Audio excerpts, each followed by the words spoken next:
2시간 전에 마감한 트레이더가 생생하게 전하는 글로벌 마켓 리뷰 델타원입니다.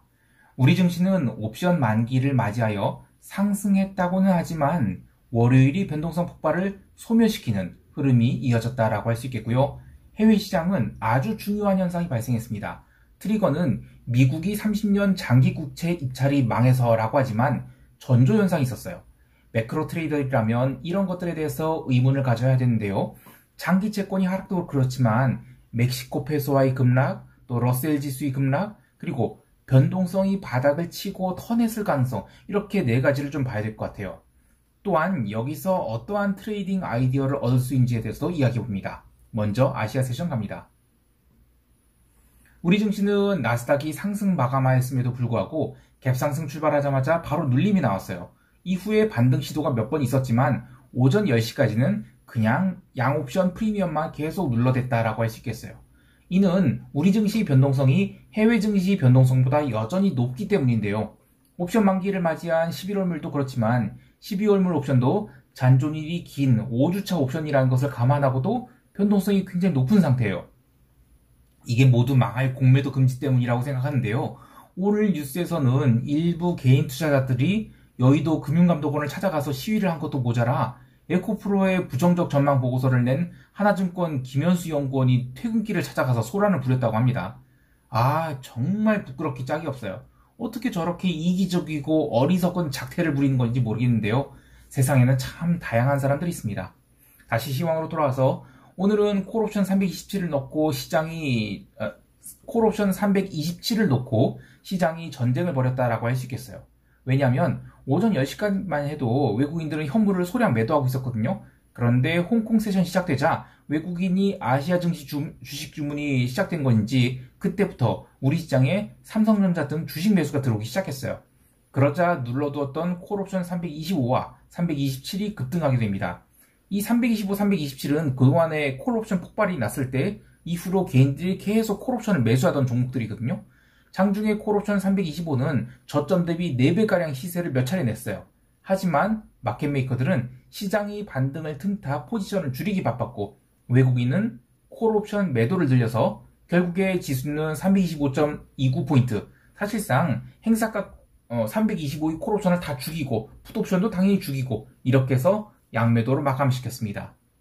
현물시장 참여자 입장에서는 외국인들이 삼성전자를 포함한 현물 매수가 오전에 들어오면서 선물 매수 들어왔기 때문에 전일까지 나스닥이 계속 상승한 것을 떠올리니까 이거 시장 재상승 아닌가? 이런 생각을 했을 것 같아요. 하지만 우리 시장의 흐름은 월요일에 콜옵션 변동성이 너무 크게 터졌단 말이에요. 그래서 이거를 그냥 이번 만기까지 끝까지 죽이는 것이 핵심이었지 추세적 상승과는 거리가 먼 흐름을 보였어요. 그래서 지수가 전일 대비 상승했다 하더라도 저는 상승을 체감한 사람들이 과연 있을까? 이런 생각이 듭니다. 안타까운 것은 12월물 옵션이 현황인데요. 여전히 양 옵션이 무지무지 비싸기 때문입니다. 월요일에 시장이 폭발할 때 11월물 옵션도 엄청난 시세가 나왔지만 이 만기라는 어쩔 수 없는 제도로 옵션 변동성이 빠르게 사그라들었어요. 그래서 결국 변동성 매도자들이 모든 시세를 취할 수 있게 되었는데요. 하지만 12월물은 여전히 월요일이 여파 남아있죠. 잔존일이 5주 넘게 남아있는 것을 감안하더라도 이 콜옵션도 너무 비싸고 풋옵션도 매우 비싼 상황입니다. 이 부분에 대해서 멤버십 게시판에 12월물이 대응 전략에 대해서 제가 스트립셀 전략을 이야기했었는데요. 이 양매도를 하되 풋옵션 수량을 더 늘려서 델타를 소폭 플러스로 맞춰서 변동성 매도와 함께 점진적 상승을 노리는 전략, 요게 이제 스트립셀 전략이에요. 근데 이게 유효할 것이라는 생각을 했었는데 이 방금 마감한 해외 시장의 흐름을 보면 이거 양매도가 아니라 어이없는 급락이 또 나올 수 있겠다. 그러니까 지수 급락이에요. 변동성 상승하는 거고요. 이런 게 나올 수 있다는 생각이 들어요. 게다가 글로벌 증시가 아주 빠르게 변동성 매도가 나갔다가 바닥을 찍은 거 아닌가? 이런 생각도 들거든요. 이 부분은 미국 세션 이야기할 때 더 자세하게 이야기하기로 하고 여하튼 우리 증시는 다시 하락 추세로 전환될 가능성이 아주 높다고 생각을 해요. 다만 지금 12월물 옵션이 굉장히 고평가 상태예요. 이걸 어떤 식으로 극복할 것인지에 대해서는 좀 고민이 되는데 처음에는 제가 이 옵션 다이어트를 다음 주 CPI 발표 때까지 할 것이라고 봤어요. 그러면서 이제 방향성을 잡을 거라 봤는데 그게 아닐 수 있겠다는 생각도 들어요. 여하튼 이것은 글로벌 시장 변동성 흐름을 며칠 더 보고 판단을 하도록 하겠습니다. 이거 한번 볼게요. 우리 시장 이게 V코스피 지수가 이제 우리 시장 변동성 지수죠. 우리는 지금 16.84입니다. 이것은 해외 시장 변동성이 지금 뭐 15포인트 초반, 15포인트대 이렇게 움직이고 있는데 이것에 비하면 굉장히 높은 상황입니다. 그리고 이제는 그 해외 시장 변동성은 다 지금 이쯤에 내려와 있죠. 근데 우리 시장 변동성은 굉장히 높기 때문에 저는 원래 우리 시장 변동성이 더 하락할 것으로 봤지만 이 마인드를 살짝 뒤집을 것 같아요. 자, 이거는 좀 이따 얘기를 하기로 하고, 하나 더 빠진 게 있어요. 우리 시장 선물 미결 계약정은 이제 27만 계약까지 하락을 했습니다. 이 정도면 우리 시장의 그 파생 시장에 참여자들이 거의 다 떠난 게 아닌가 하는 정도로 굉장히 낮은 미결 계약정 수준이거든요. 뭐 답답하기 짝이 없습니다만 만약에 해외 시장 정점 찍었다라고 하면 우리 시장 또한 다시 방향성을 만들 것 같아요. 그래서 인내심을 갖고 지켜보도록 하겠습니다. 자, 이제 유럽 세션 넘어갈게요. 유럽 증시는 간만에 상승 마감했습니다. 뉴스플로우로는 마스프 같은 이 화학업체들이 강한 반등을 해서 지수가 올랐다라고 하는데 기본적으로는 수요일 시장 마감에 미국보다 유럽이 변동성이 고평가되었어요. 그래서 목요일에는 이 고평가된 유럽도 강한 변동성 매도가 들어오면서 지수가 끝까지 반등했다라고 볼 수 있습니다. 하지만 현물이 종가 고가로 마감하고 나서 새벽 3시에 미국 30년 국채 입자를 있었어요. 이게 아주 폭망으로 나왔어요. 그러면서 유로존 지수 선물도 끌어내렸고요. 유럽 지수 변동성도 15.8포인트로 바닥을 쳤다가 고개를 들어서 마감을 했습니다. 이제 서두에서 언급했던 오늘의 하이라이트인 미국 30년 국채 입찰에 대해서 이야기를 해볼게요. 우선 목요일 새벽에 마감한 시장을 보면 유로존 장기 채권의 매수세가 계속 들어온 상황에서 미국 10년 국채 입찰이 나름 성공적으로 마감됐거든요. 그러자 장기 채권들은 종가 고가로 마감했습니다. 하지만 목요일 유럽 세션 시작되면서 유로존 채권들은 장기물 중심으로 먼저 하락을 시작했어요. 이미 미국 세션 시작하기 전에 유로존 채권들이 전일의 상승분을 모두 토해냈거든요. 그래서 수요일의 상승이 사실상 오버슈팅이었다, 이걸 증명했어요. 그래서 미국 30년 국채 입찰이 있기 전에 이미 미국 장기채권 시장도 많이 눌려서 롱스탑이 나올까 말까 하는 그런 간당간당한 상황이었습니다. 그러다가 이제는 30년 국채 입찰 결과가 발표됐는데 수요가 부진한 걸로 나왔어요. 단기물이야 뭐 수요가 받쳐준다고 하지만 장기물 수요가 부족하다는 것은 아주 중요한 매크로 이슈거든요. 얘 하나로 말미암아 이 시장이 바뀔 게 되게 많아요. 그래서 그러지 않아도 스탑로스가 나오려던 장기채권을 강하게 부러뜨립니다. 이것은 하이힐드 채권도 부러뜨리거든요. 자, 이 하이힐드 채권 제가 잠깐 보여드릴게요. 이거 굉장히 살벌한 차트인데, 네. 이번에 월 초에 자금 집행이 아마 있었던 것 같아요. 그래서 급반등이 나왔죠. 그러다가 여기서 횡보하다가 이런 음봉이 나오게 됩니다. 이거 보면 굉장히 살벌하다는 느낌 안 드세요? 이제 하락이 제대로 올해 내내 쉬었던 횡보했던 장기채권, 하이힐드 채권이 하락을 시작했다가 반등 나왔는데 이제 재하락이 시작된 것이다. 이렇게 봐야 되지. 여기서 계속 올라갈 것이다. 이렇게 보이질 않아요. 왜냐면 금리가 고금리 상황을 지금 굉장히 오랫동안 겪고 있잖아요. 그러나 하이힐드 채권은 여러 가지 이유로 버티고 있었어요. 그러다가 이 9월 이후로 이 이머징들을 망가지고 또 하이힐드도 망가지고 뭔가 이제는 여기서 드디어 실물 경제로 고금리 그런 상황이 좀 영향을 미칠 것이다. 이런 액션이 있었는데 이게 반등이 나오면서 긴가민가 했는데 다시 이젠 하락이 시작되면서 러셀도 망가지고 하이힐드도 망가지고 진짜 실물 경제에 영향을 미치고 있다라는 것이 신호가 될 수 있는 겁니다. 자, 제가 3프로TV 디스하고 뭐 이럴 생각은 전혀 없어요. 근데 엊그제 3프로TV에서 이런 광고를 하더라고요. 배경에 이런 게 떴더라고요. 이게 좀 그렇긴 한데, 코덱스 iShares 미국 하이힐드 액티브 ETF를 삼성자산운용에서 이거를 세일즈를 하는 거예요. 이거 광고를 3프로TV에서. 야, 이거, 하이힐드가 지금 이렇게 망가지려고 하는데 이거 좋나? 싶은 겁니다. 참 걱정이에요. 뭐 배당이야 주겠죠. 월배당이니까. 그런데 나부가 본격적으로 깎이는 흐름 같은데 이거 좋나 싶어요. 그리고 이제 장기물 말고 단기물도 급락을 했어요. 이렇게 되면 저는 채권 변동성이 다시 뜰 것 같아요. 참고로 블룸버그에서 아주 재밌는 차트를 꺼내들었는데 요거거든요. 요걸 지금 보여주더라고요. 이게 뭐냐면 그 채권 변동성이 무브 인덱스를 뒤집은 거예요. 이거 하얀색이 이제 무브 인덱스를 뒤집은 겁니다. 그리고 요건 S&P 500 지수고요. 이게 3월 이후로 S&P 흐름과 같이 이제 움직이고 있다라고 하는데 약간 좀 꼬다 맞춘 그림이긴 하죠. 그러나 여기서 해석할 수 있는 것은 뭐냐면 채권 시장이 불안하면, 즉 금리가 계속 올라가면 주가도 더 이상 못 올라간다 이겁니다. 그런데 여기서 주가가 반등을 했다가 지금 꺾이기 시작했다라고 하면 장기 채권 오늘 망가지고 있죠? 여기서 장기 채권이 계속 하락한다? 그리고 다음 주 CPI인데도 장기 채권 계속 하락한다? 그러면 S&P 다시 아래로 내려가는 겁니다. 자, 어쨌든 이거는 시장의 심리가 빠르게 냉각될 수 있는 중요한 단서라고 생각을 해요. 마지막 단서도 이야기하죠. 국채 입찰이 폭망하자 또 부러진 게 있어요. 이따가 미국 세션에서 더 이야기하겠지만 러셀이 급락을 했습니다. 이거 러셀 차트인데요. 러셀도 마찬가지로 여기서 하락하면 안 되는 상황이었어요. 그래서 오늘 갭상승이 한 0.7%, 0.8% 정도 나갔는데 그거를 시작하자마자 바로 까고 이후에 한참 횡보하다가 이 국채 입찰 폭망하면서 급락이 나와버렸죠. 이렇게 되면 오늘 이 러셀은 갭상승한 것 계산하면 마이너스 2.5%짜리 급락이 나온 거예요. 지난주의 상승을 다 돌려준 거죠. 통화시장도 마찬가지 반응이었어요. 지난주 이 비달러 상승이 굉장히 강력하게 나왔죠. 근데 이번 주에 비달러 바스켓이 종목별로 좀 눌림이 이어갔는데 이거는 그래도 뭐 리즈너블한 조정이라고 볼 수 있었는데 오늘은 좀 다른 모습을 보였습니다. 일단 유럽 증시가 초반에는 강세 보였단 말이에요. 그래서 유로화 중심은 반등이 나왔는데 나머지 통화들은 유럽 세션에서 좀 눌리긴 했어도 미국 세션 들어서는 특별히 의미 있는 하락하지 않고 뭐 등락 거듭했죠. 자, 그런데 나스닥 중심으로 미국 증시가 강세를 보였어요. 그러니까 비달러 바스켓이 다시 살아나나 싶었죠. 그런데 채권 입찰 이후로 비달러 바스켓이 급락 전환할 때 특히 이 통화 봐야 됩니다. 이머징 통화의 선두주자인 멕시코 페소화가 무려 1.54% 급락을 얻어맞게 됩니다. 요거거든요. 여기 이제 멕시코 페소화인데 여기 강력한 하락이 나왔는데 이게 어떤 의미냐?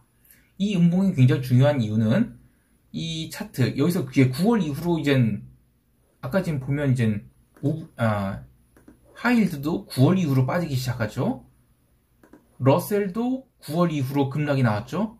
멕시코 페소화도 물론 이때 이제 급락이 나온 것은 그 재무장관이 멕시코 재무장관이 환율 구두 개입을 해서 그렇기도 하지만 이머징 통화의 상승세가 올해 이제 마무리가 된 게 아니냐 이런 굉장히 중요한 눌림이 있었어요.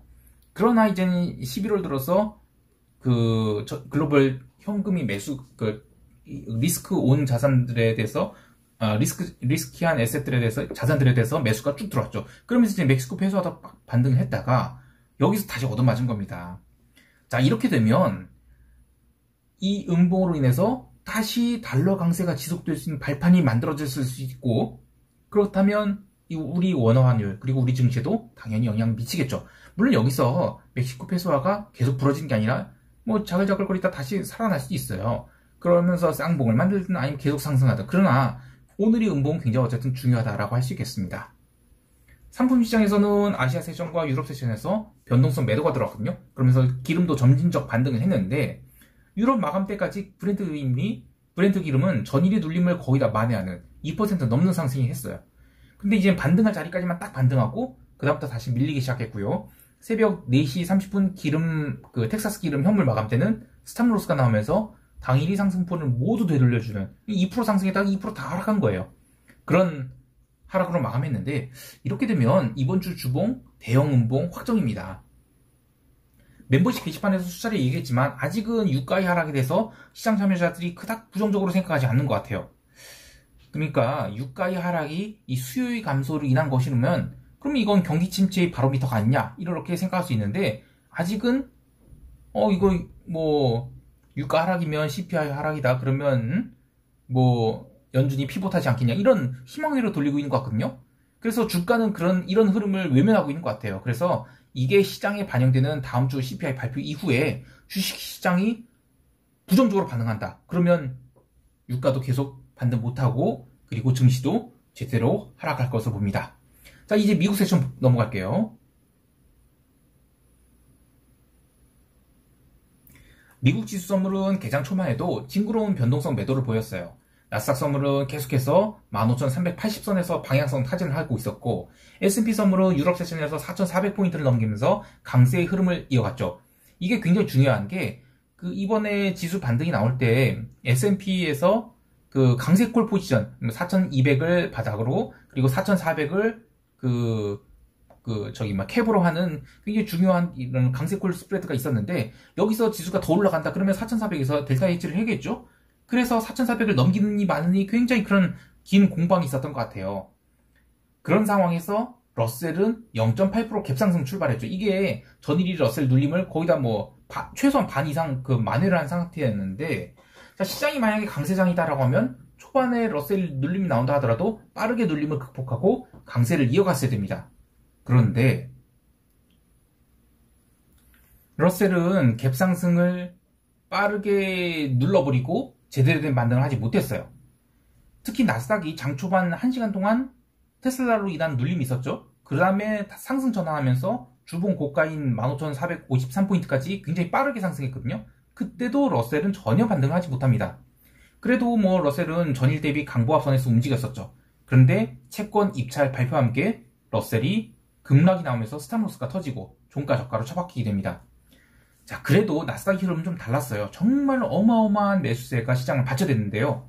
처음에 채권 입찰 발표와 함께 급락이 나올 때 전일 기록한 저가권까지 내려갔거든요. 그러나 나스닥 지수는 30분 동안 굉장히 빠르게 반등을 해요. 그래서 다시 플러스권을 돌려놓습니다. S&P 지수도 마찬가지였는데요. 플러스까지는 아니더라도 오늘 S&P 지수는 변동성 매도가 계속되면서 이 4,400포인트를 중심으로 델타 엣지가 계속 들어왔다 나왔다 했다고 했죠. 올라오면 눌림, 또 눌림이 나오면 또 상승하는 식으로 4,400포인트를 중심으로 굉장히 오랫동안 행보를 했어요. 사실 채권 입찰만 없었으면 5장에 들어오면 이거는 숏 커버가 나올 수 있는, 그러면서 상승하는 그런 흐름이 이상적이었는데요. 하지만 채권 입찰 이후로 급락한 나스닥이 반등을 강하게 했다가 플러스를 만들었는데, 근데 변동성은 한번 살아나니까 더 이상 죽지 않았죠. 이 개별 종목 이슈로 주가 급락했다. 그래서 지수가 내리고 변동성 살아났다. 이러면 마켓 메이커 입장에서는 감사합니다 하고 변동성 매도를 해요. 그런데 이번 장기 국채 입찰 폭망으로 인한 변동성 상승은 이건 굉장히 의미가 있는 거예요. 그리고 그동안의 변동성을 8거래일 연속 스트레이트 눌렀죠. 그래서 한 번 살아난 변동성을 쉽게 죽이기가 어려운 상태가 되는 겁니다. 볼게요. 여기 이제 변동성 지수인데 이거 8일 동안 계속 눌렀어요. 그래서 저가권까지 나왔는데 여기서 이 변동성 상승이 나왔습니다. 그리고 이게 개별 종목으로 인한 게 아니라 매크로 이벤트로 인해서 변동성 상승이 나온 거죠. 그럼 이런 흐름이 나올 수 있는 겁니다. 다음에 금요일날 이렇게. 그리고 나서 다시 변동성이 소멸될 수도 있겠지만, 만약에 이 변동성 상승이 바닥을 친 거다. 그러면 여기와 바닥, 여기와 두 번째 바닥, 그리고 연말에는 굉장히 큰 변동성 폭발이 나올 수 있는 거예요. 물론 어떻게 나올지 몰라요. 그래서 어쨌든 마켓 메이커 입장에서는 이 변동성이 죽질 않으니까 지수가 30분 반등한 이후에는 다시 하락을 해서 S&P와 나스닥 모두 종가 저가의 음봉이 나왔습니다. 물론 오늘 기록한 음봉 자체는 러셀 빼고는 그닥 큰 음봉은 아니에요. 그러나 수요일에 시세 전환을 알리는 굉장히 작은 음봉 하나가 나왔죠. 그리고 오늘 윗골이 달린 음봉이 나왔다는 점에서 시장은 최소한 하루 정도는 더 아시아 세션에서는 어쨌든 조정을 더 받을 수 있는 여지를 만들었어요. 어차피 이번 주봉 상승이 굉장히 과도했다는 시각이 있거든요. 그래서 금요일장은 상승을 한다 하더라도 또 다음 주에 눌림이 있을 가능성이 크고, 또 조정이 하루 더 이어진다면 다음 주에는 주 초에는 어쨌든 변동성이 더 살아날 수 있는 그런 가능성을 열어둔 채로 마감하게 됐습니다. 개별 종목을 보면 테슬라의 마이너스 6%대 하락도 눈에 들어오지만 그보다는 마이크로소프트가 쌍봉을 만들 게 아닌가, 이런 고점을 만들고 내려온 게 눈에 띄어요. 그리고 마이크론이나 아마존 같은 연중 신고가를 친 것 아닌가 싶은 그런 종목들이 오장 들어서 내려오기 시작했단 말이에요. 또 그 외에 반등을 주도했던 애플, 메타, 구글, 엔비디아 같은 매니피션트 7 종목들이 대부분 오늘 의미 있는 음봉을 만들었거든요. 그래서 시장이 상당히 부정적인 흐름으로 전환되었다라고 볼 수 있을 것 같아요. 자, 이제 시장 총평하면서 대응 전략 이야기할게요.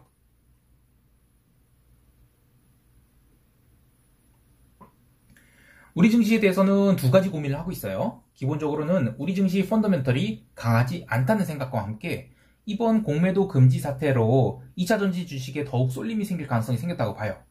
그리고 나머지 종목들에 대한 수급 공백이 심해질 것으로 보는데, 이 글로벌 변동성이 만약에 바닥을 치고 본격적인 상승하는 것이다. 그러면 우리 증시는 2300이 아니라 그보다 훨씬 더 아래쪽을 볼 수도 있죠.